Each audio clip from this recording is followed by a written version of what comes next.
This is Montreal Now with Aaron Rand and Natasha Hall. CJAD 800.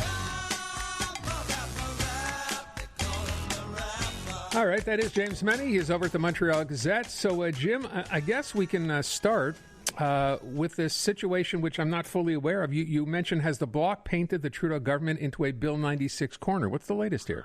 Well, listen, we have not been shy in our criticism of the Trudeau government and its apparent blind spot when it came to Bill 96. However, the Bloc Québécois, which sometimes, as we say in these parts, just likes to talk because it likes to talk, had been needling the Liberals ever since the weekend rally against Bill 96.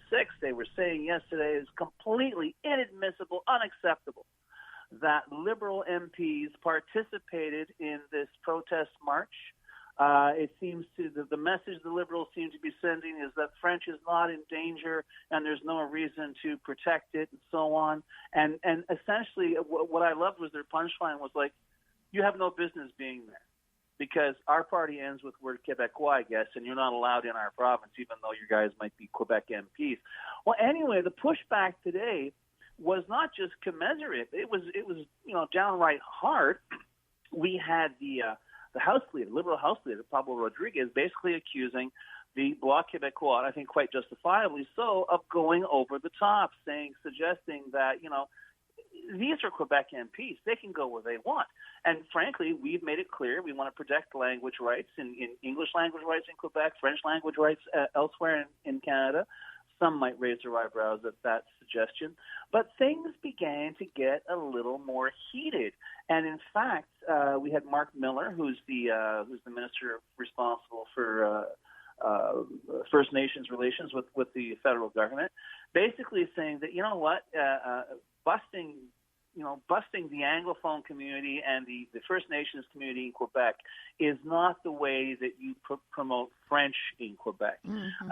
François-Philippe Champagne, who's the industry minister, was asked point blank, will the Trudeau government launch a legal challenge to Bill 96? And his reply was rather interesting because he said, we will cross that bridge when we get to it. And that, to me, is the equivalent, given what we've heard from Justin Trudeau, that is a lot more definite and a lot more high-octane a response I've heard from a federal Liberal since the entire Bill 96 fiasco began. So maybe that was the plan. Maybe, it's like professional wrestling. The Bloc Québécois wants to be able to provoke the Liberals and then turn around and say, look, they're trying to, get rid of French in Quebec. They don't care, blah, blah, blah, blah, blah. They want to give their head office, which is the Coalition Avenir Québec, more fuel for the election. But I think it's rather interesting that the Liberal Party, has in fact spoken so clearly and so definitely after months of remaining relatively silent on a law which is illegal from one end to another. Well, hold on a second. Maybe I'm missing something here. You're suggesting, this is a step forward, but the answer of we'll cross that bridge when we get to it doesn't seem like much to me. That's kind of the answer we got since the beginning. We can't challenge the law until it's been adopted, right, Aaron? Yeah. But I mean, way back when we were first looking, way back when we were first looking for an opinion, that was the answer then. It's still the answer now. Well, I have to tell you, that answer is a lot more clear than Justin Trudeau saying, well, we'll see. Right now there are other challenges. He's the same cassette he played with Bill 21.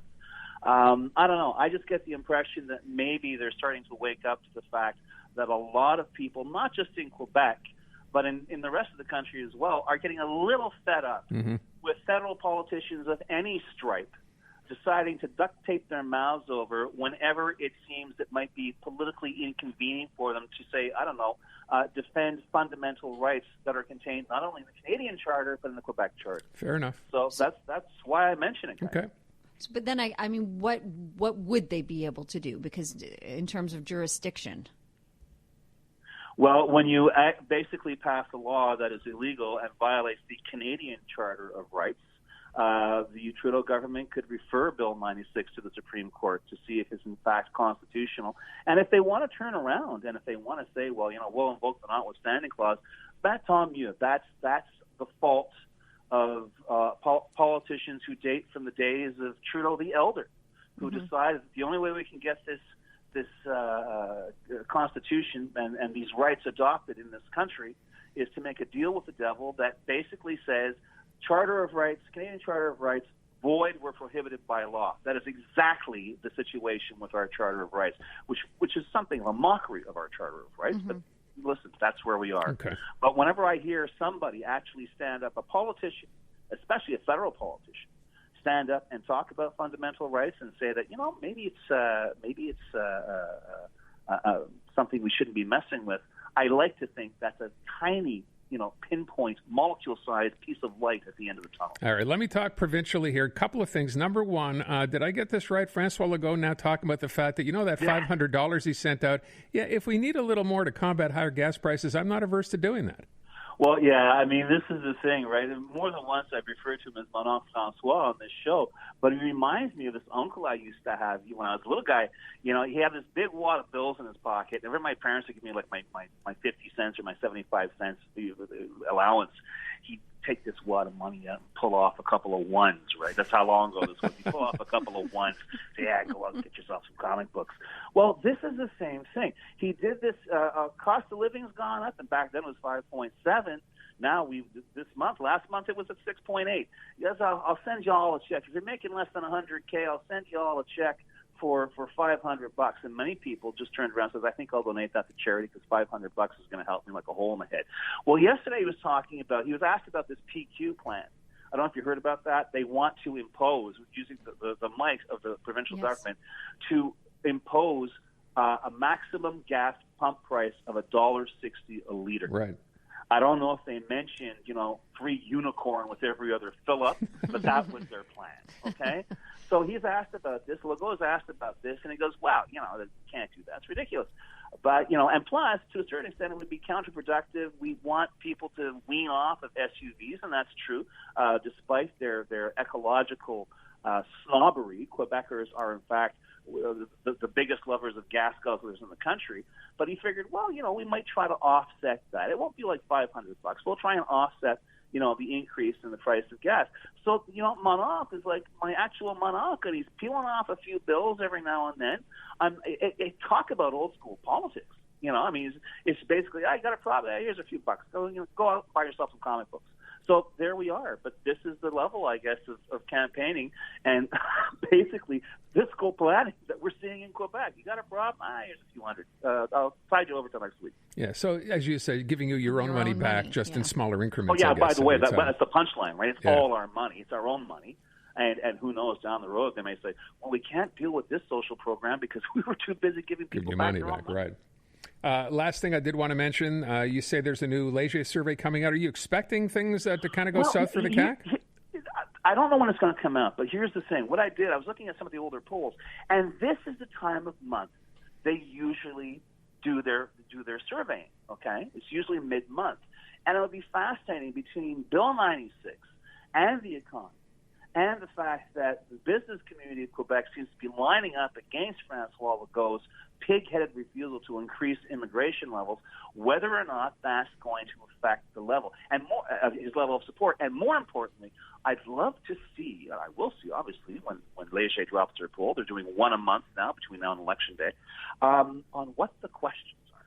Because perhaps that'll give us a clear indication of whether, indeed, the PQ keeps, you know, rising in the polls because the questions don't readdress what is on people's minds in the here and now. You know, and I'm not suggesting that Legault is doing anything wrong. I'm just saying that's always the issue here, right? Is never mind the best person suited to be premier, but will they ask about 96? Will they ask about the economy? Will they ask about immigration? It would be fascinating to see when the next poll drops. But quite frankly, I think we need a more fleshed-in snapshot of public opinion on what this government is doing on the here and now, rather than perhaps some esoteric or abstract question, which, you know, everyone's going to be in favor of. All right, Jim, thank you. It includes a question on the heron and whether or not there should be a full public inquiry. Well, that would be that. Once again, that would be a perfect question to ask because let's face it, this went way beyond the Heron Center. Indeed. James MENNIE at the Montreal Gazette. Thank you, Jim. Adama.